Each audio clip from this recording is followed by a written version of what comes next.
connect with other Christian women to feel seen, heard, known. Hi, I'm Amber L.B. Swenson, writer, blogger, and podcaster for Time of Grace. I was part of Time of Grace's first ever women's event called Unbreakable in 2024. And I want to invite you to join us for our second event, March 28th and 29th, right here at the beautiful depot in downtown Minneapolis. Why would you want to come? Let me tell you why. Unbreakable was exactly what so many of us have been longing for. It was a chance for women of all ages to connect, to lock arms, to laugh and to cry, to worship and pray. It was Titus 2 in action, women leading women. It was speakers being honest and raw, and women saying, I've been there, or I'm there now, or I get it. It was a time for friends and sisters to reconnect. It was a reminder that we're not alone, that God is good, and there is hope. So join me and other Christian women as we continue to build each other up and learn from one another. Register soon, and I'll see you here in March.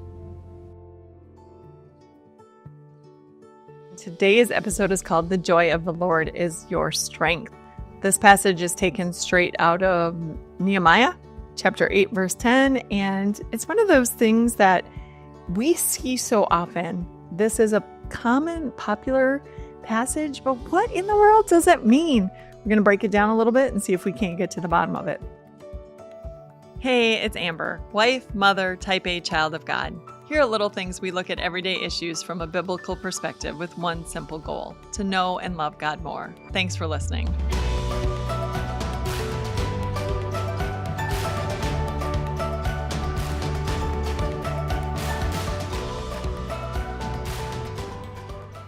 So first of all, Nehemiah was a cupbearer to the king, King Artaxerxes, in the city of Susa, which is a city in Elam, which is now Iraq.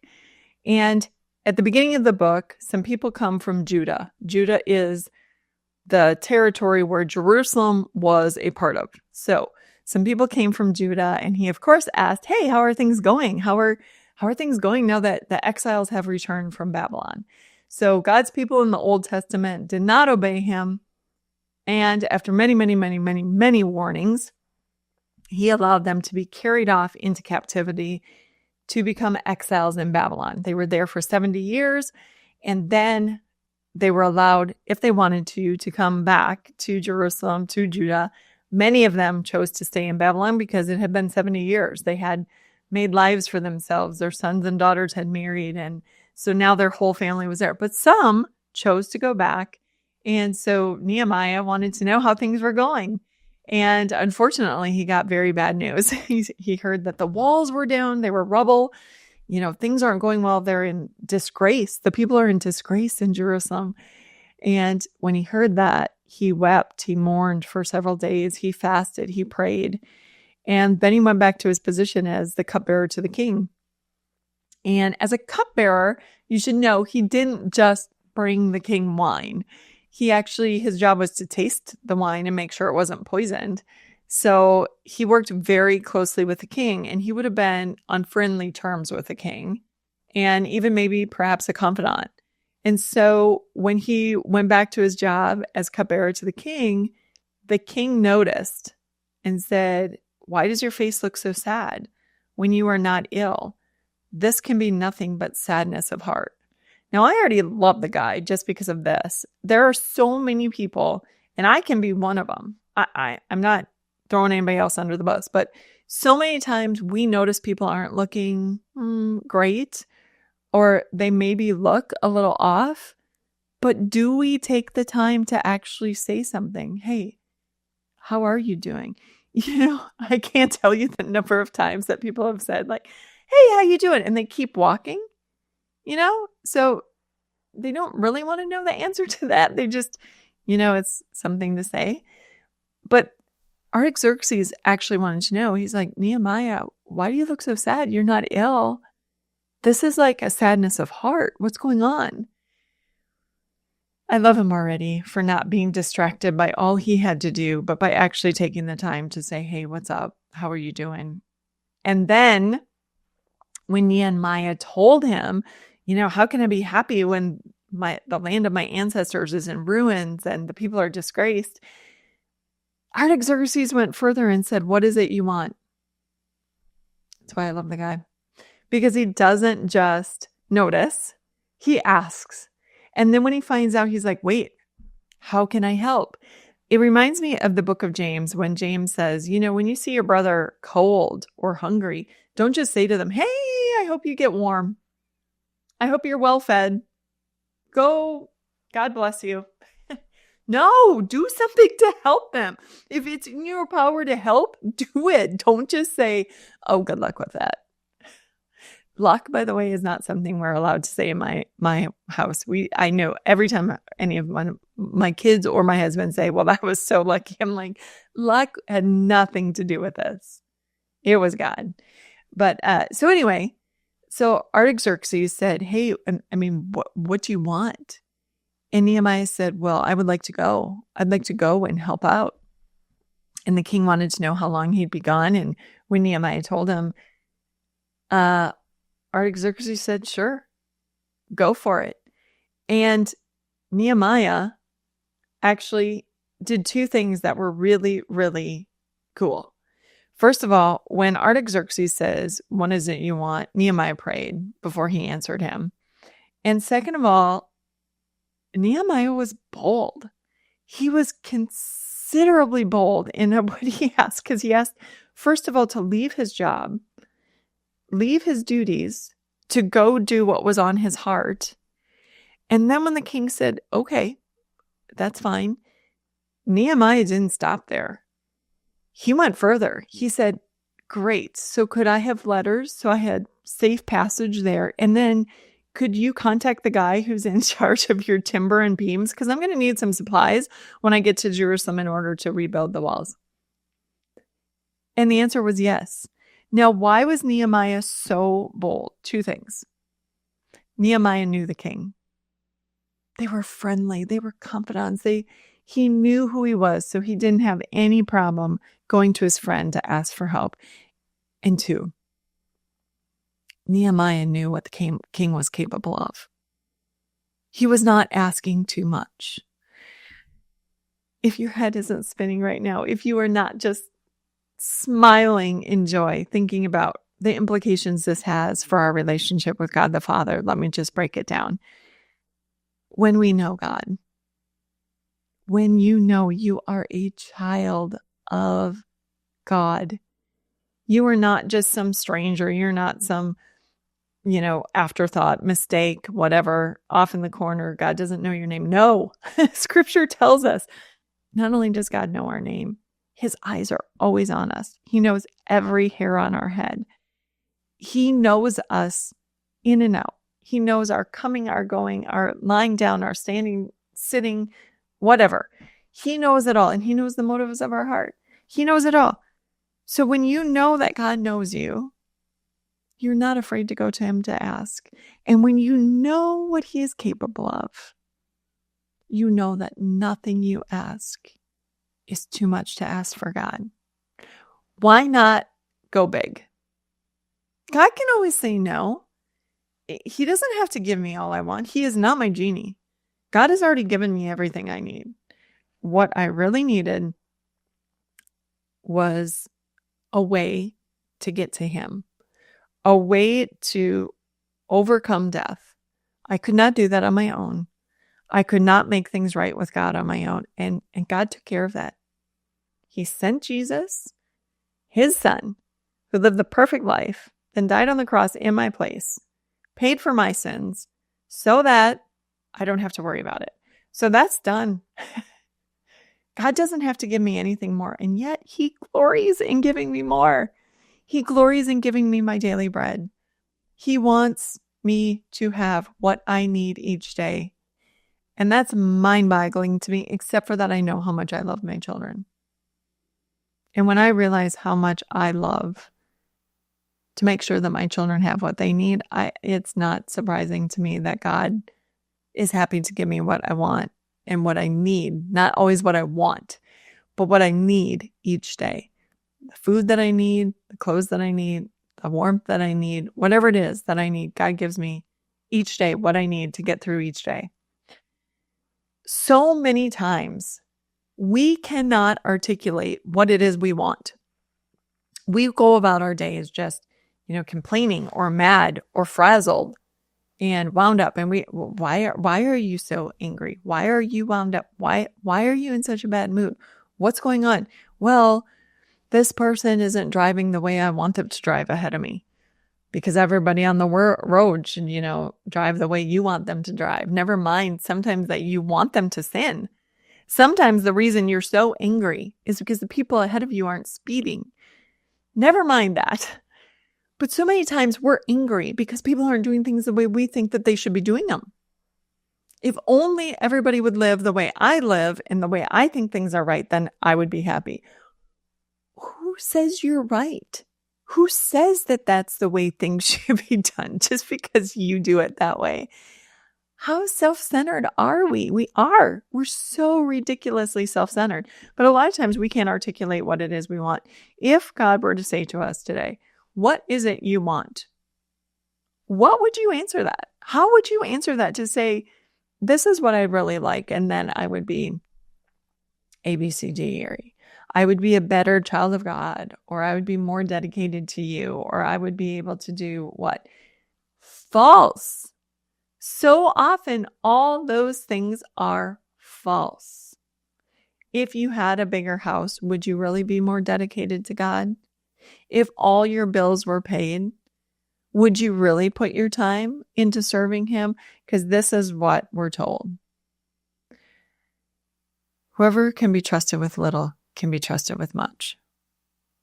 If you're not serving God now, when you have little, why do you think you'll serve God more when you have much? If you're not giving to God now, when you have little, why do you think you'd be more generous if He gave you more? Really, the way that we respond to what God gives us, whatever it is, children, property, ministry, whatever it is, shows God how well we would deal with it if He were to give us more. So when you ask yourself, as I hope you do, I hope this episode has you asking yourself, how would I answer that question? What is it you want? Do a little self-reflection, self-evaluation. Am I just selfish and I want people to be more like me and do things my way all the time? Or do I really want more of the things of God, things like faith or patience, in order that I might serve Him better? I want more ministry opportunities. Like, give me more. Do more for, I want to do more for your people. What does that look like? When you're asking for more ministry, it's not more money.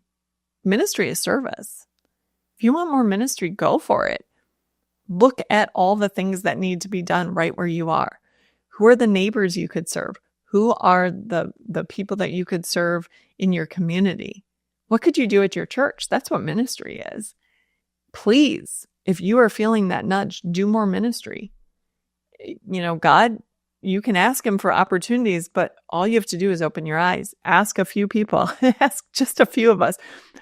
I really would like to get involved in ministry. What do you see that I could do? Let me tell you. Let me tell you where we need people. So Nehemiah goes, gets the supplies. He's so bold. He gets the supplies, gets everything he needs, arrives in Jerusalem. 52 days later, the wall is completed. Major project finished, done. Woohoo. Move on.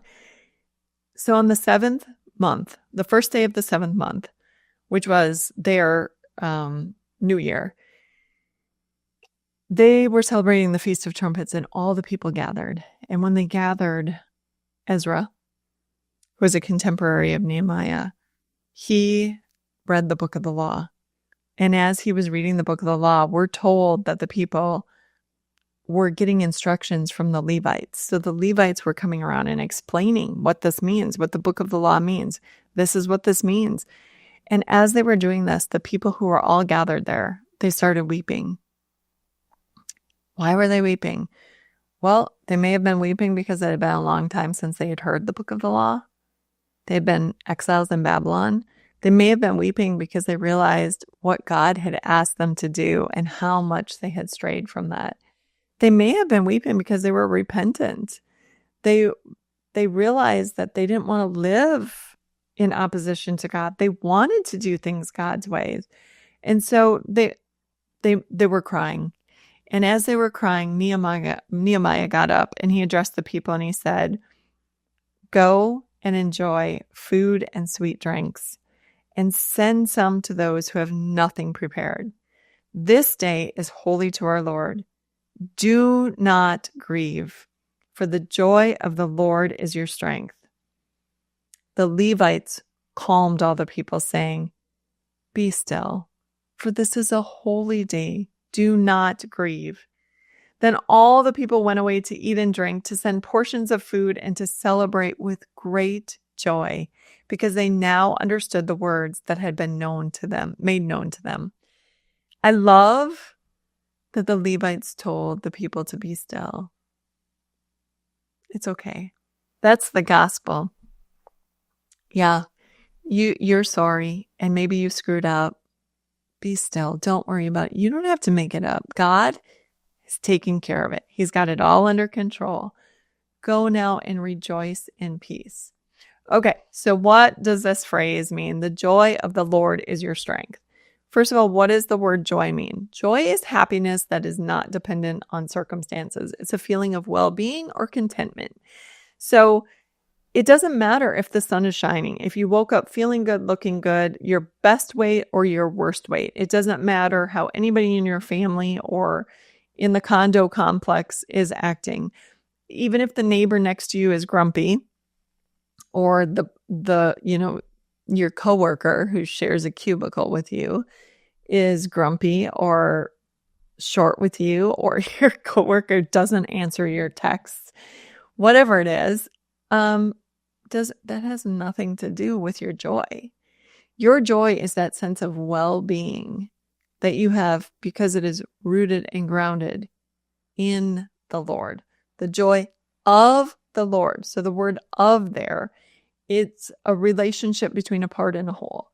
So a sleeve is a part of a shirt. The sleeve is not the shirt.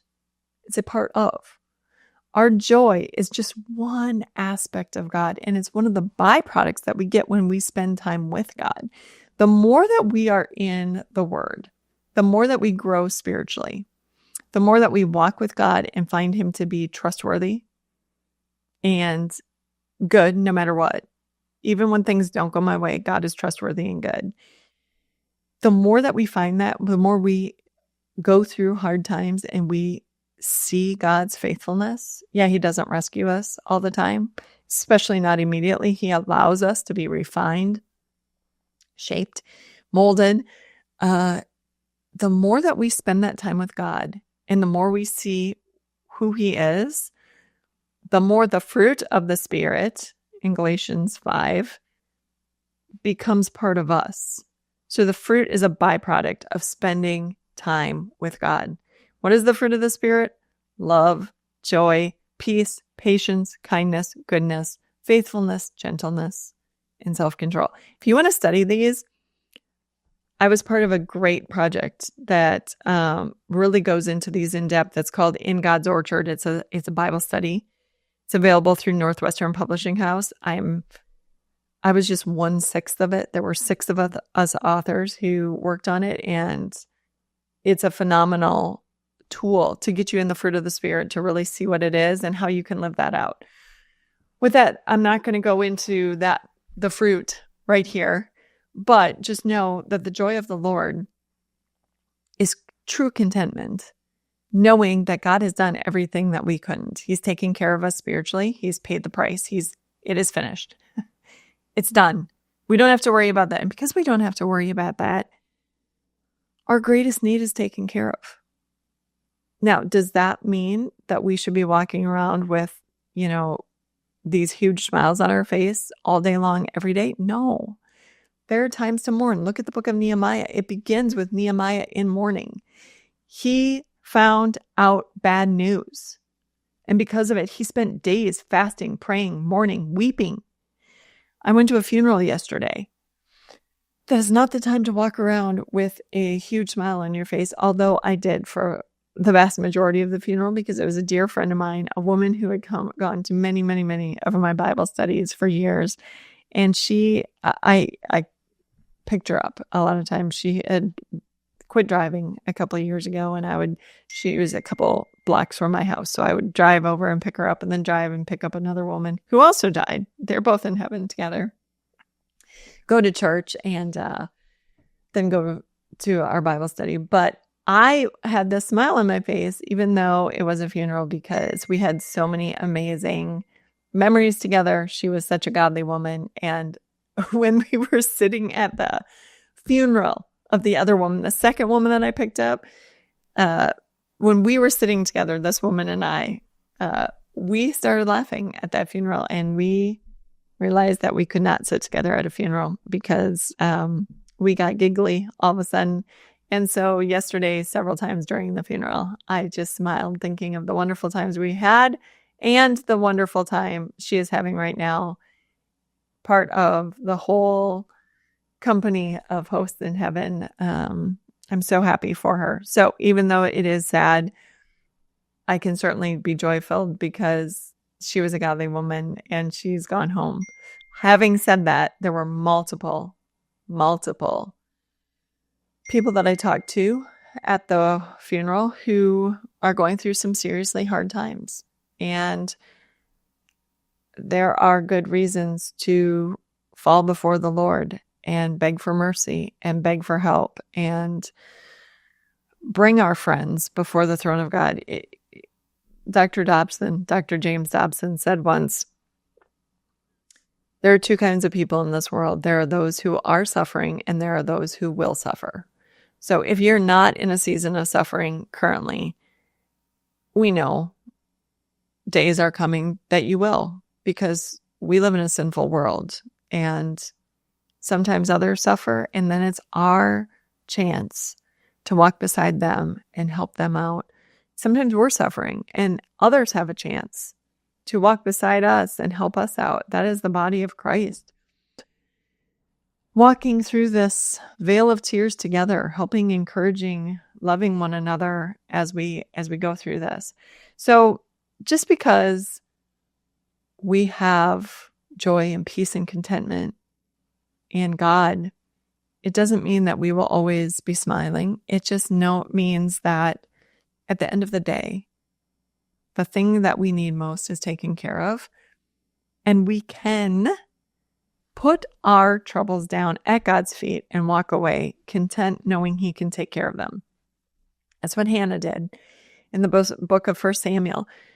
She was in a really rough situation. She was barren. She couldn't have a baby. God closed her womb.